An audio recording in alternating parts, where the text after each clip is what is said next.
Welcome to The Explainer. Today we're exploring a true marvel of automotive history, a machine born right out of post-war Britain that, well, absolutely stunned the world. The Jaguar XK120 wasn't just this incredibly beautiful piece of machinery. Upon its debut, it literally immediately claimed the title of the fastest production car on the planet. You see, when this vehicle was unveiled at the 1948 London Motor Show, it caused an absolute sensation. As Jaguar's co-founder William Lyons famously remarked, "It looks fast when it's standing still." And he hit the nail on the head. Those flowing, timeless curves completely captivated the public, making an unforgettable impression right out of the gate. Okay, let's dive into this. We're going to track the journey of this remarkable vehicle across 5 key chapters. We'll start with its post-war origins, look into the groundbreaking XK engine, check out the world speed records it shattered, its racing triumphs, and finally, its lasting cultural legacy. Section 1. The Post-War Sensation. From stopgap show car to global demand. To really understand the XK120, we have to look at how it was born straight out of post-war austerity.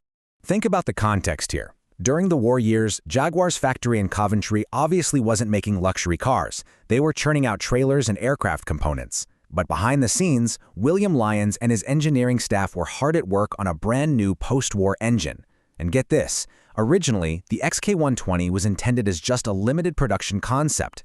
It was rushed into the 1948 Earl's Court Motor Show merely to test and showcase this new engine.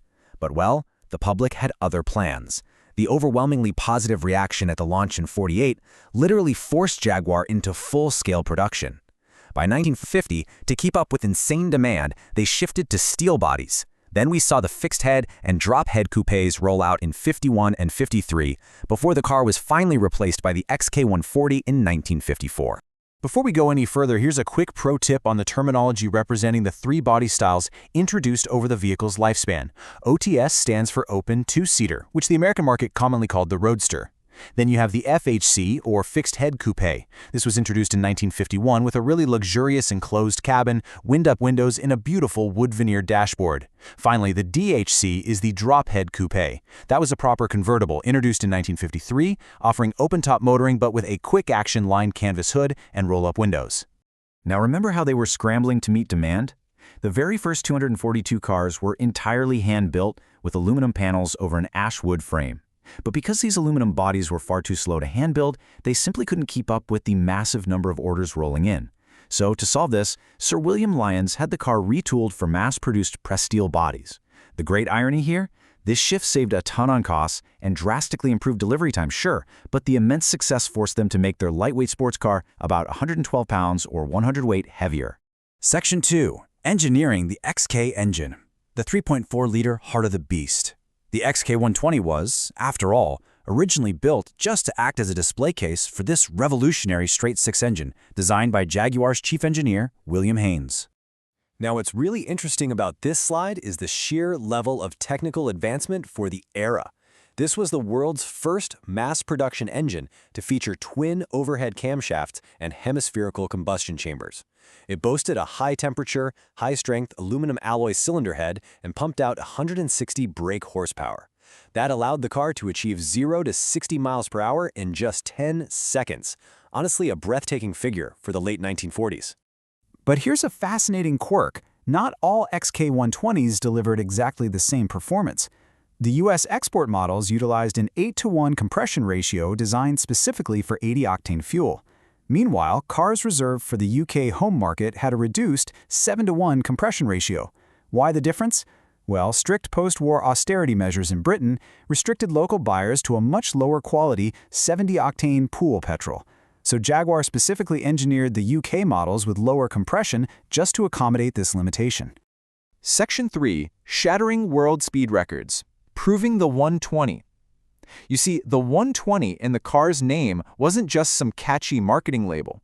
It specifically referred to its target top speed of 120 miles per hour. And Jaguar was absolutely relentless in their mission to prove to the world that this car could hit that number, and then some.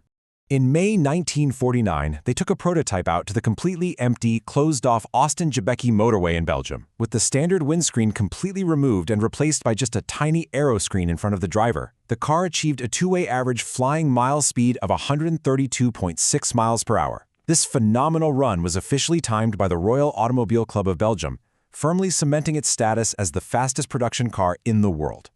But their pursuit of records didn't stop at top speed. It extended into brutal endurance. In 1952, at the steeply banked Montlhéry track in France, an XK120 fixed-head coupe drove continuously for 7 days and 7 nights, averaging over 100 miles per hour for more than 16,000 miles. And what makes this even more incredible is that a spring actually broke on the track's rough concrete right in the middle of the run. Because replacing the spring from an outside source would have disqualified them from further records, driver Leslie Johnson bravely drove for 9 punishing hours on a broken spring. He risked disaster at every single turn just to maintain the speed before they finally paused for a repair. And this brilliantly illustrates Jaguar's obsession with pushing the limits, because they didn't stop there. In 1953, they returned to that same Joby Highway in Belgium. Test driver Norman Dewis piloted a specially modified XK120 equipped with a distinctive airtight Perspex glider bubble canopy over the cockpit to improve the aerodynamics. During this run, Dewis achieved a staggering 172.412 miles per hour, absolutely wild for 1953. Section 4. Racing and Rally Triumphs. Dominating the 1950s. All of this immense straight-line speed and mechanical durability perfectly translated into worldwide competitive racing and rally success for Jaguar. The XK120 conquered a wildly diverse array of motorsport events. After an early victory at the 1949 Silverstone production car race, it actually crossed the Atlantic to take a 1-2 finish at America's inaugural Pebble Beach Cup in 1950. It mastered the grueling Alpine Rally, with the famous Ian and Pat Appleyard winning the prestigious Coupe d'Or in 1952 for completing the event without a single penalty point. And astonishingly, by 1954, it even became the first imported car to win a NASCAR Grand National Road Race at Linden Airport in New Jersey. I mean, from the Alps to NASCAR. But perhaps one of its most impressive feats was placing 5th overall at the grueling 1950 Mille Miglia in Italy. Now, why does this matter so much? Because finishing 5th behind only the purpose-built factory racing cars of Alfa Romeo and Ferrari was an absolutely outstanding achievement for what was ultimately just a production car built for the road. Section 5. Legacy of an Icon, the Economics and Impact of the XK120. So how did this vehicle actually reshape Jaguar's future on a global scale? Let's move to and see how this builds a massive picture of global expansion.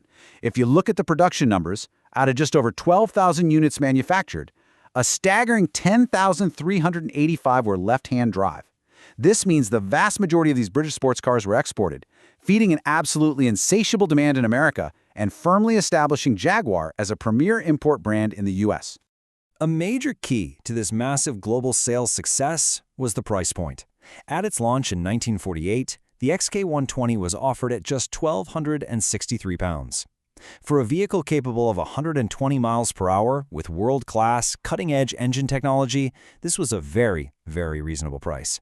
It was widely regarded by the contemporary automotive press as one of the most outstanding examples of value for money in the high-performance car market. Which leaves us with this final thought. How did a temporary testbed redefine the modern sports car forever? The XK120 was never meant to be a permanent fixture. It was rushed to a motor show simply to act as a stand to display an engine.